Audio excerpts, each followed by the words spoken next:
Hello and welcome to my first scholar presentation. I chose Najwa E.L. Norton. I'm going to refer to her as Norton throughout this presentation.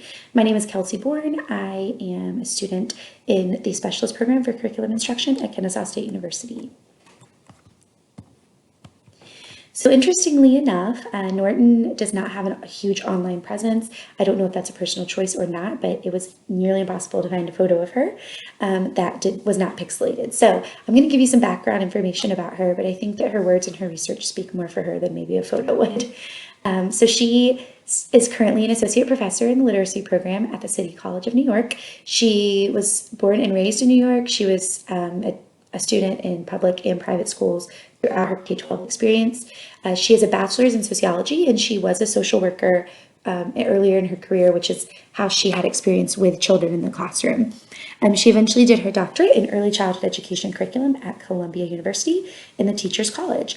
Some of the interests you're going to hear throughout this, some recurring themes would be spiritualities, culturally responsive pedagogies, critical literacies, hip-hop literacies, and she is a big proponent of qualitative methodologies like interviewing students, surveys, all of that versus the quantitative data measurement.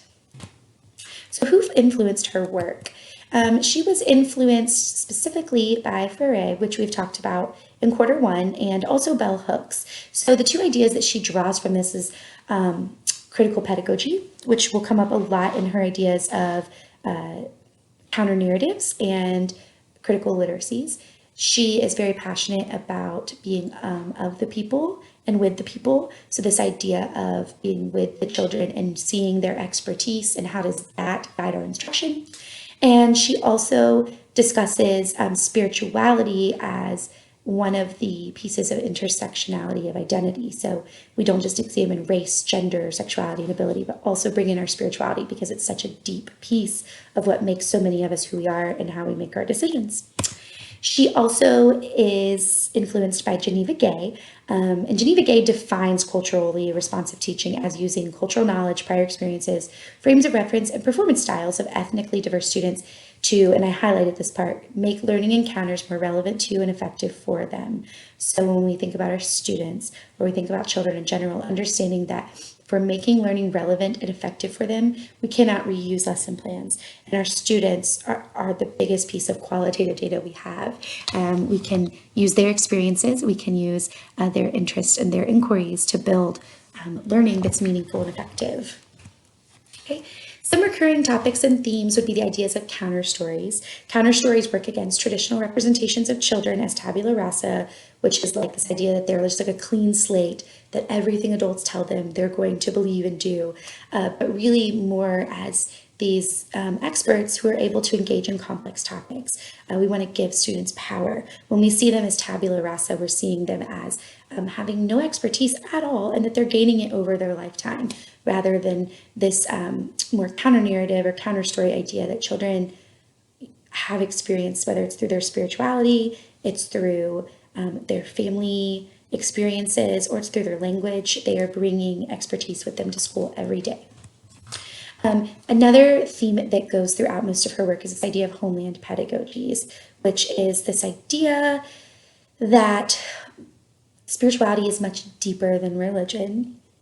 Spirituality is what helped people like Ruby Bridges decide to walk through the crowd to her school and be the only Black child in her school, and the only child in her school for months.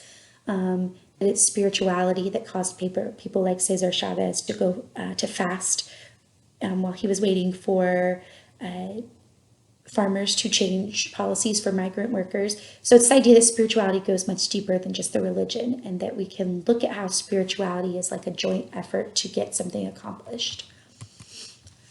She did do some research on this one specific high school called Denver High School, and they were trying to engage students of color, predominantly Black and Latinx students, and they were trying to engage them in music, and felt like, if we use video conferencing, we can't travel with these students, but we can video conference in some experts, some college level musicians.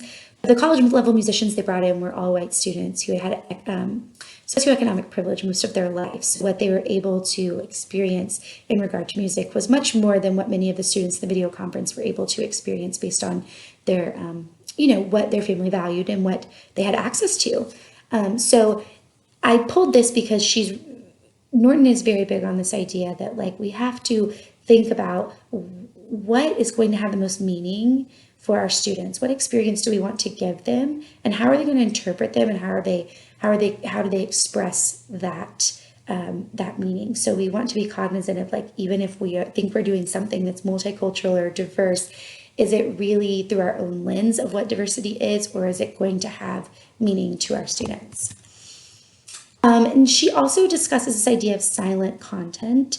Silent content would be more those ideas of things that are banned or censored in schools. And I'll speak more to this later, but specifically what she's talking about here is that she had worked with some younger students to write poems, and a lot of the recurring themes in the poems were ideas of sexual content or gender-based content, and how women feel unsafe or how they feel marginalized.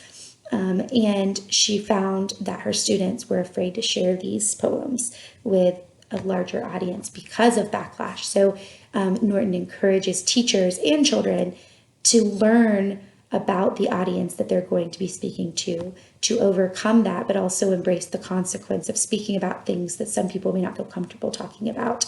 But the only way those things are going to become less taboo is if we do talk about them. So I love that she provides frameworks for these conversations in the classroom. So how has she impacted curriculum and instruction? One way she has done this is by helping students understand that literacy isn't just the print-based books in front of them. Literacies can be how we view the world. It can be our religion, our spirituality. It can be the experiences our family has. It can be deep-rooted in our language. That our literacies, the way we read the world, is going to be much more broad than just putting a book in a child's hand and expecting them to read it. Okay. She also understands that culture is multifaceted and complex.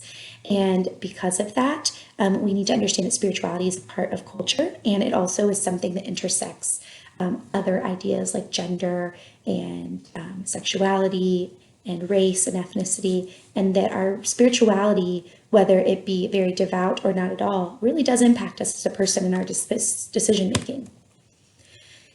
Going back to that idea of silencing, she does encourage teachers to empower students to take social action. And in order to do that, we have to be willing to name what others see or don't see, what others view as invisible. So that could be microaggressions towards people of color. It could be gender biases. It could be, when we talk about like immigration, the experiences of immigrants or undocumented people, those are all things that a lot of people choose to keep invisible. But if we want to take positive social action, we have to name those things. She also has contributed critical literacies and critical literacies, and this idea, I'm going back, of diverse literacies in curriculum and instruction, and that we have to teach students how to unpack those images that they see every single day, and those stereotypes they see every day. We teach them how to analyze those things, even if it's uncomfortable, because they cannot reconstruct these ideologies, or, as Norton says, desist propaganda or debunk stereotypes if they are not exposed to them, unpacking them, and then reconstructing what's true. Okay. So I wanted to discuss the impact on me as a teacher. A couple quotes that stood out to me were those regarding the frameworks that she's created. So one of the quotes here is like a strategy you can use with students when you want to help them see a broader picture, especially in terms of spirituality regarding things they're reading, whether that's pictures they're reading, whether it's media they're consuming, or books they're physically reading. And she also discusses that like cultural relevant pedagogy cannot just be based around race, class, age, ethnicity, citizenship, and ability, but you also have to have spirituality in there as well. Spirituality is really important to me, not necessarily proselytizing to students, but engaging in that idea of how spirituality has impacted so many of the conflicts and resolutions in our histories.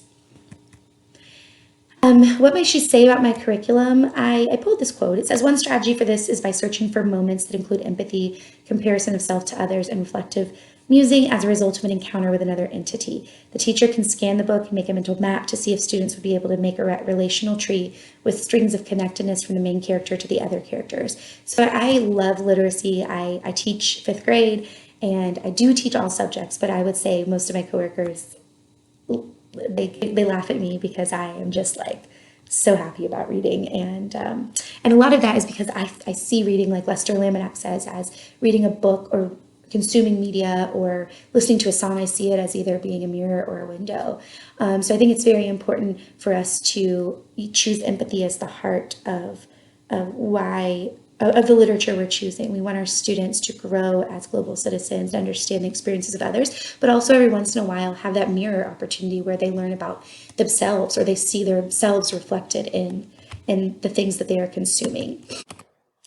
So unfortunately, I am not able with this recording software to let you watch this beautiful video of The Single Story by Chimamanda Adichie, but I am going to link it with this presentation, so you're welcome to watch it on your own. It's a small little clip, but something to consider, this idea of a single story, or maybe that dominant narrative or stereotype that's been passed down through not only your own life, but even in curriculum that we use in our classrooms, and how are we making efforts as curriculum scholars like Norton to eliminate that single story. There are other researchers who talk about this idea of engaging students in conversations that are generally silenced. One of them is Gopalakrishnan, who published a book called Multicultural Children's Lit. And this is one of my favorite quotes from the book. She says, "Death, war, starvation, terror, violence, everything is part of children's literature now, as it is, unfortunately, a part of some children's lives." So we think that students are these blank tablets that come to school, that they don't have any expertise. But whether they've experienced something horrible, like this quote alludes to, or if they've just seen it on TV, it doesn't matter. Those are images they need to they need to break down, talk about, analyze, and then reconstruct and take social action on at some point. That should be our goal as educators. So we can't ignore that children experience these things. It should be a part of our curriculum, and it shouldn't be silenced. So Norton has encouraged me in terms of the books that I'm going to choose as a teacher. And I did think about the 4 levels of multiculturalism. So, a lot of times, a lot of teachers think, I'm doing a great job, but they're just at the contributions approach. Like maybe they've introduced foods and holidays of a culture. That's, to me, it reminds me of kindergarten standards. Like here's the baseline of what culture is. But as students move throughout school, we hope that they can get to the social action approach that Norton discusses, where they're actually speaking about silenced issues, where they're not afraid to speak out and understand the consequences of doing so, that they're willing to look at the curriculum outside of the classroom and how that's impacting their community. So a lot of teachers find themselves here at the contributions approach. And based off the research of Norton and other researchers in this field, we'd at least want teachers to get here to this idea where students view concepts, issues, events, and themes from the perspectives of diverse ethnic and cultural groups, whether that is, based on race, based on gender, sexuality, or spirituality. We want them to be exposed to something different than their own experiences. There are some examples here, and even for my own capstone, I am going to be studying the DBQ project and the implementation of primary sources in the literature classroom. But of course, the main goal would be to get to social action approach, but that is a very hard jump, especially if you're not willing to unload and unpack a lot of single stories and stereotypes with students. And the final question was, how might this curriculum scholar reimagine the curriculum if you were to teach it?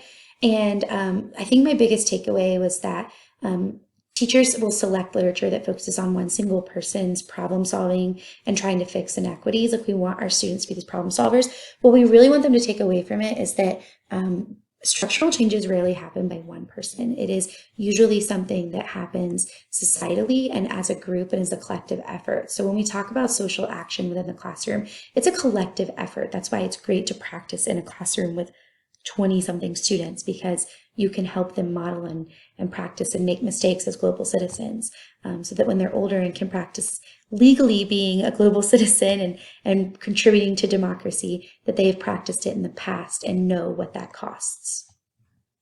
And I did want to share how this has impacted me. Gopalakrishnan, the scholar that I mentioned about multicultural, literature. She did say that the topics that should be discussed in classroom, this reminded me of Norton and silenced issues, that we should be talking about gender and sexuality. We should be talking about censorship, violence, equity, in terms of people with disabilities, and war, terrorism, and justice. These are all topics that students either are exposed to or have experienced, and it's vital that we bring that piece of curriculum into our classrooms. And I even did a deep dive and found some books that would be great for each of these topics, and kind of explore this idea of collective action as well, kind of moving from one person being the change maker. All right, and these are my references here. I hope that you enjoy learning about Najwa Norton. I know that she is now someone who is really an inspiration to me, and maybe one day if I write a dissertation, she will be all up in my references. Thank you so much for your time, and have a great evening.